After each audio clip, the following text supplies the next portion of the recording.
Hello, this is Spellsquires MTG, and today we're going to be doing a deck tech on my Yidris maelstrom wielder wheel deck. This commander costs blue, black, red and green. It has trample. Whenever it deals common damage to a player, as you cast spells from your hand this turn, they gain cascade. So that's whenever you cast this spell, exile cards on the top of your library until you've exiled a non-land card that costs less. Then you may cast it without paying its mana cost. Put the exiled cards on the bottom of your library in a random order. This command is very good because it's also a 5/4 with trample. Because you can hit someone, then every single spell you play after that you get for free. So what we can do is we can either cast a load of spells in one turn and just get really ahead. We can go off really easily, and also we can cascade into wheels for free. So we get to use all of our wheel benefits like Psychosis Crawler, which makes opponents lose life when we draw cards. So how are we going to start this game off? So we need to ramp into at the start of the game. So first off we've got Soul Ring, very simple, 1 mana, taps for 2. And we've also got Arcane Signet, which taps for any colour in our commander's colour identity. And then the rest of it is green ramp. So the 2 mana ramp spells, we've got Farseek, which goes and gets everything apart from a forest. This is very good because we've got tri-lands which have land types in there. We've got Rampant Growth, which finds a basic onto the battlefield tapped. And we've got 3 visits, which find a forest. We have a Triumph in here, which has the card type forest, so that we can get it on the battlefield with that. Secure Tribolder just gets a basic. Next up we have our 3 mana ramp. If you've got a more expensive mana base, you do not need this ramp. But because the mana base is not that expensive in comparison, we don't have a load of dual lands and stuff. This ramp's more helpful because it finds us 2 basics, so it fixes us for 2 colours. So we've got Kadama's Reach and we've got Cultivate. These both find us 2 lands. We put one on the battlefield tapped, one into our hand. We've also got Harrow, which also fixes us for 2 colours. And finally Search for Tomorrow, which we can suspend on turn 1, then get a land on turn 3, which comes in untapped. So what wheels do we have in this deck? So we've got quite a few. I believe it's 14. First up we have the wheels, which only wheel us. We've got Tellurian Winds, which makes us discard our hand and draw that many cards. Then got Fateful Showdown, which has it deals damage to target creature or player equals the number of cards in your hand, and you discard that your hand, then draw that many cards. Then got Ancient Excavation. This has also got basic land cycling, which fixes us. We draw cards equals the number of cards in our hand, then discard a card for each land for each card drawn in this way. So we can pick and choose the ones we want to keep, and basically just keep the best out of, let's say we have 5 cards in hand, the best 5 out of 10 cards, which is very good. Collector Defiance. The mode we want to look for is target player discards all the cards in her hand, then draws that many cards. We can escalate it to deal damage to creatures and players. Then got Chandra Flamecaller. This is a repeatable wheel effect. It's 6 mana Planeswalk with 4 loyalty. +1 doesn't really matter. 0, discard all the cards in your hand and draw that many cards +1. And it's -X, deals X damage to each creature, which is incredibly effective there.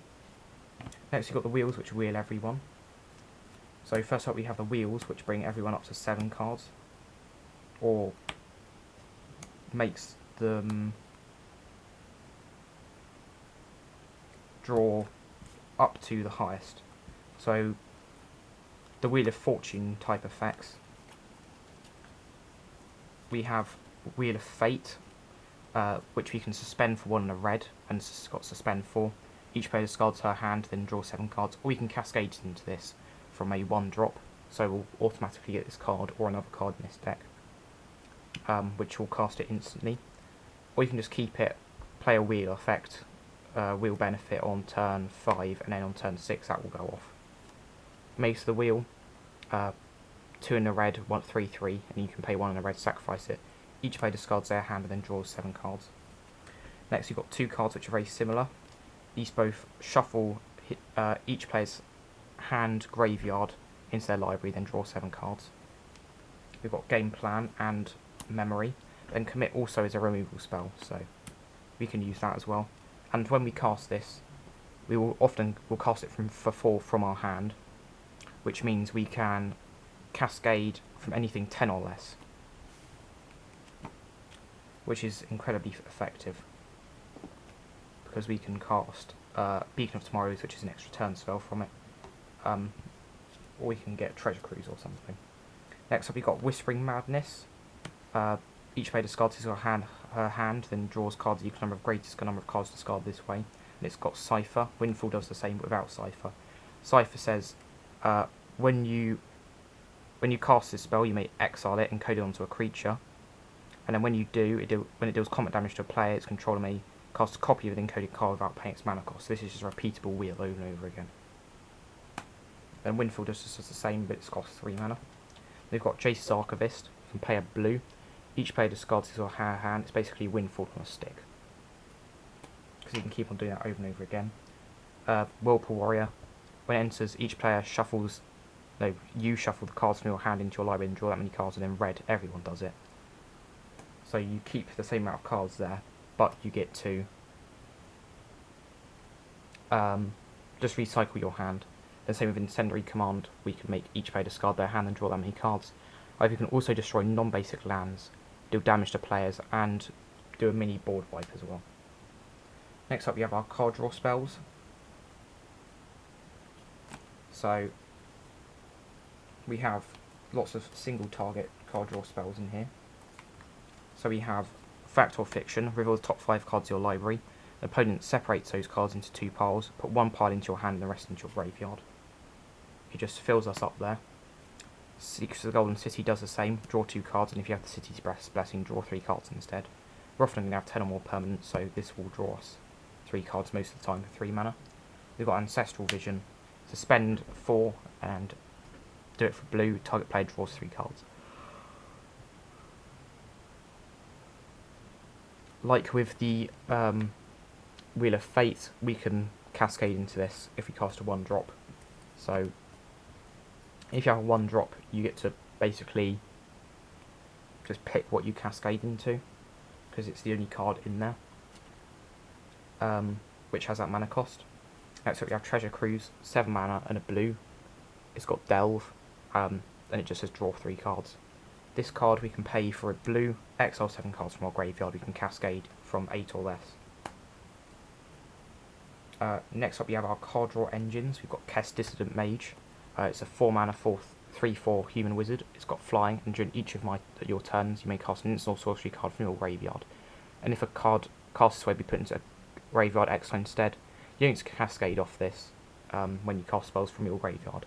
But it's just a repeatable effect where you can keep on wheeling spells from our graveyard, because our graveyard gets pretty big in this deck, and some of the cards we want to be able to cast cards from our graveyard and utilise that. We do have some graveyard recursion, but that's just a bit more there. Next up we have Rush Me. Whenever you cast your first spell each turn, reveal the top card of your library. If it's a non-land card with converted mana cost less than that spell's, you may cast it without paying its mana cost, otherwise you put it into your hand. This deck's got a lot of high mana cost cards, so we're often going to get a free card off Rashmi. Next we've got Nicol Bolas Dragon God. You could probably replace this with another wheel of benefit like Liliana's Caress, I think it is, which says whenever an opponent discards a card, they lose 2 life. However, this card, I had it wasn't in a deck. I thought it'd be pretty fun. It still basically just steals all loyalty abilities for all other planeswalkers from the battlefield. And it just draws us cards as well. You draw a card, each opponent exiles a card from their hand or permanently control. So we basically go up 2 cards, everyone else goes down 2. Then -3, destroy target creature or planeswalker. Just a bit more removal there. And each player who doesn't control a legendary creature or planeswalker loses the game. We're barely ever going to get that. If we do, we're pretty lucky. Next up we've got Moti, Celebrant of Bounty. We've got Cascade. We know what Cascade does now. And then spells you cast with converted mana cost 6 or greater have Cascade. We have quite a few spells with CMC 6 or greater in this deck. Let me just have a look to see how many we have.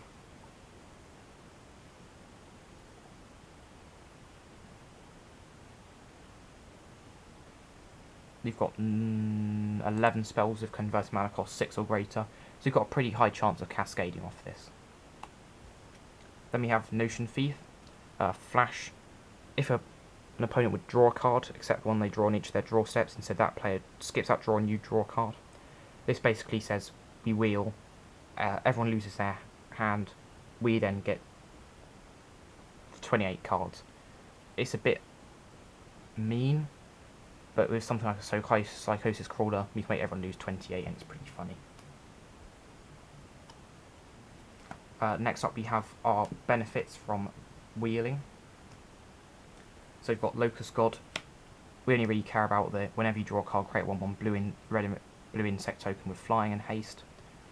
It's also got inbuilt protection, and it's a 4/4 flyer, so it's a pretty large threat in the air. This is incredibly powerful because we can just make a board full of locusts from casting 1 wheel, and just send the locusts, use them as blockers. Next we've got Yidris the Riving Storm. 5 mana, 3/5 flying. Whenever an opponent draws a card, except the first one they draw in each of their draw steps, create 1/1 green snake. You can just get a lot of snakes from opponents instantly drawing cards from their value engines. When it does come down to a player, you and that player each draw that many cards. Not so relevant, but we can also wheel, and we'll get a stupid amount of snakes from this. Psychosis Crawler. Whenever you draw a card, each opponent loses 1 life. This is also very effective because we wheel.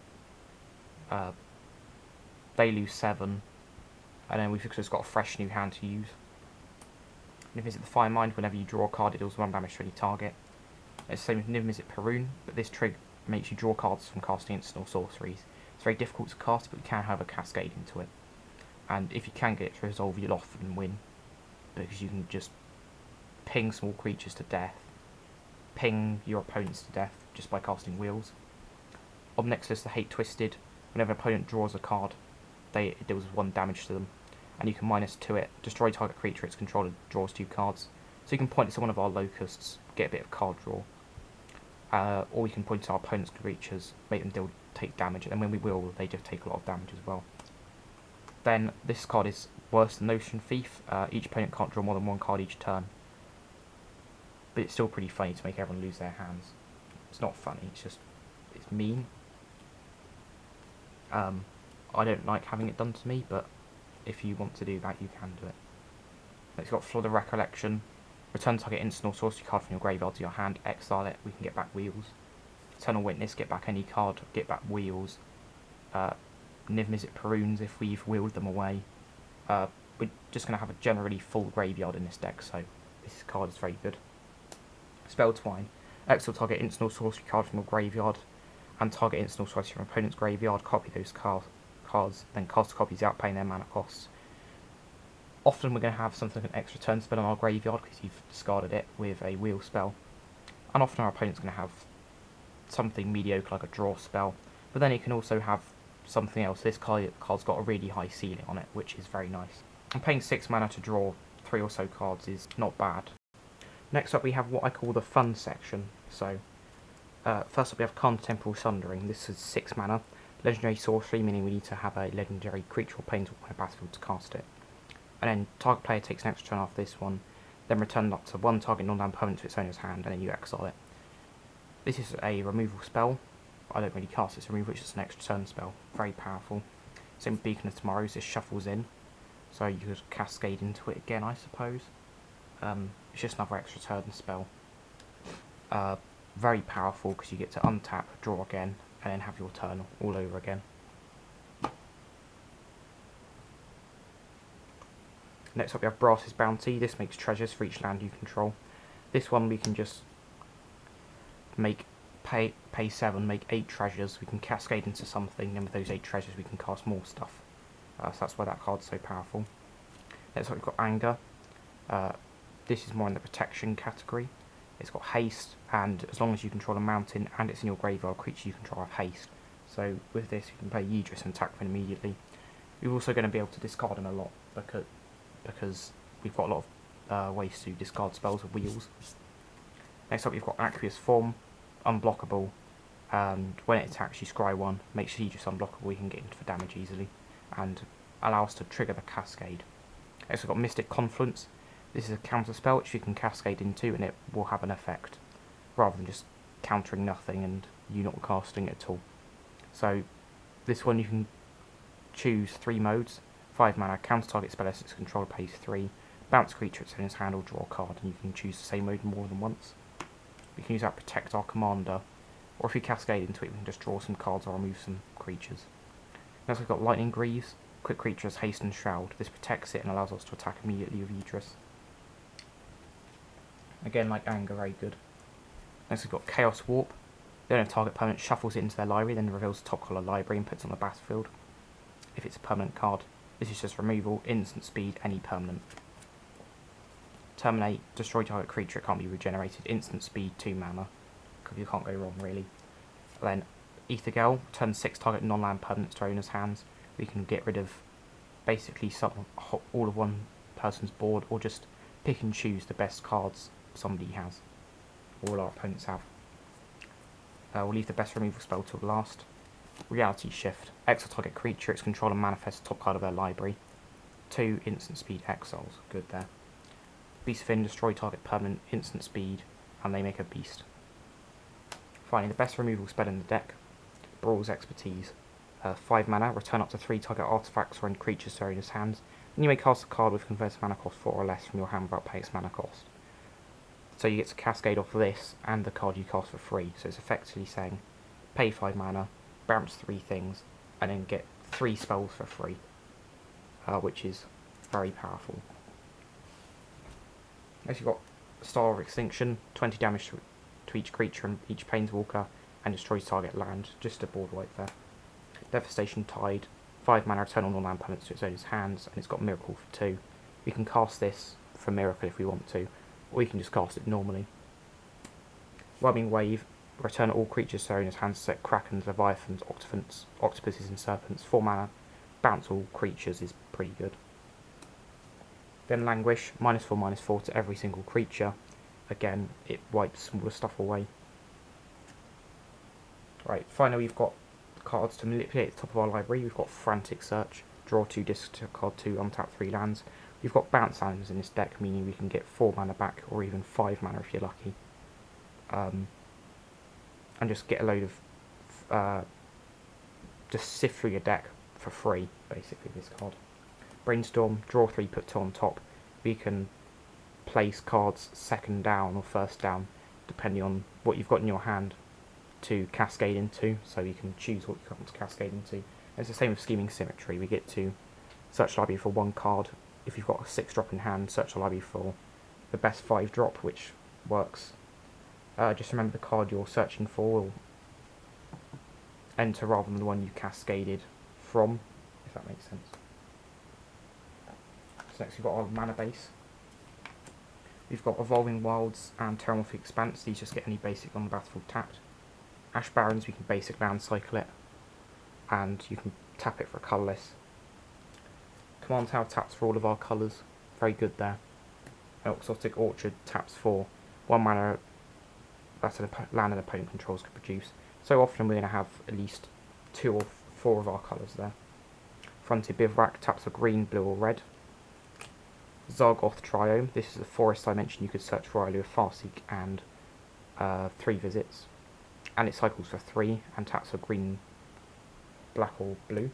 We've also got Opulent Palace, which doesn't have the Swamp Forest Island clause and doesn't have cycling, but it's still a good tri-land. Training Centre, enters battle taps unless you control 2 or more opponents. Boilerworks, bounce lands, taps for blue, red. Sheaven Reef, taps for colour, so you can pay a life, adds blue or red.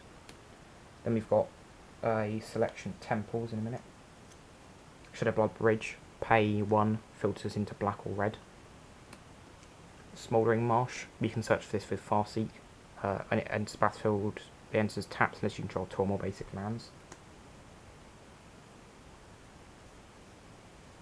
We've got Temple of Malice, when you scry 1, and it taps for black blue, same but this is for blue red, then it's black green, and you've got Deceit which is blue black. I did make a mistake, we've only got 1 bounce land in here, we've got Simic Grove Chamber. These are good if someone's playing Temple Discovery, you can get one of these, and just have it as a bit of utility. Paducah Bog, enters tapped, black, exile target player's graveyard. People need to put more graveyard hate in decks in my opinion, so I would always try and include at least 1 piece of graveyard hate in most decks. Vivid Grove, enters with 2 charge counters, tap for green, or you can remove a counter and add 1 mana of any colour. They've also got the blue one as well. Our two most prominent colours are green and blue, so those are important. We've got 3 mountains, 2 swamps, 3 islands, and 7 forests. So we've got plenty of basics to search for with all our ramp spells. So the way this deck plays is you try and get out Yidris on turn 4, or turn 3 if you're lucky. Swing within the turn after. Benefit and possibly and then cascade into spells to fill up your board, refill your hand, do whatever you need to do, and just gain incremental value until you can go off by either playing an extra turn spell or just being really lucky with your cascades early on. That's what this deck does. It just goes off really quickly, and if your opponents can't react to it in time, you're often going to win. Like in a gameplay video which came out last week, I managed to get a lucky cascade, and I managed to win in a couple of turns after that. So I hope you enjoyed this video. I hope you'll think about building Yidris. You could probably knock off a couple of cards. You could probably knock out Nickel Bolas, for example, to reduce the cost. You could also probably knock out Beacon of Tomorrows. There's probably other ones you can replace it with. And possibly Scheming Symmetry as well. There's also plenty of upgrades you can make if you have a high budget. Vampiric Tutor instead of Scheming Symmetry. You could definitely go for upgrading the land base. Ramp you can possibly upgrade, although the ramp's pretty good in here. Maybe add a couple of extra turn spells. I hope you enjoyed. Hope you think about building this deck. Thank you for watching, and goodbye.